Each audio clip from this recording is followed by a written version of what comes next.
realize that it is better for you that one man die for the people than that the whole nation perish.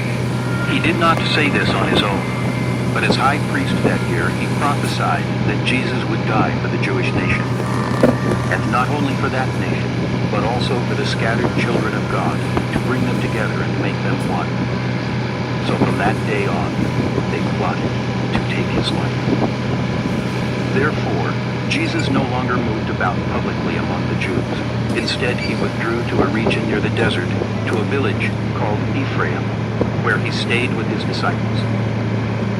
When it was almost time for the Jewish Passover, many went up from the country to Jerusalem for their ceremonial cleansing before the Passover. They kept looking for Jesus, and as they stood in the temple area, they asked one another, What do you think? Isn't he coming to the feast at all? but the chief priests and Pharisees had given orders that if anyone found out where Jesus was, he should report it so that they might arrest him. Chapter 11. Now, a man named Lazarus was sick. He was from Bethany, the village of Mary and her sister Martha. This Mary, whose brother Lazarus now lay sick, was the same one who poured perfume on the Lord and wiped his feet with her hair. So the sisters sent word to Jesus. Lord, the one you love is sick. When he heard this, Jesus said, This sickness will not end in death. No, it is for God's glory, so that God's Son may be glorified through it. Jesus loved Martha and her sister and Lazarus.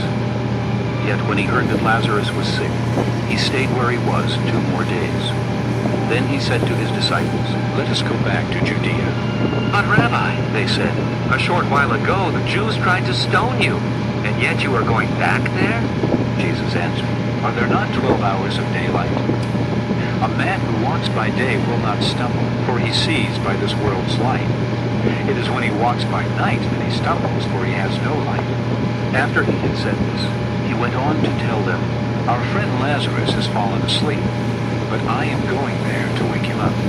His disciples replied, Lord, if he sleeps, he will get better. Jesus had been speaking of his death, but his disciples thought he meant now.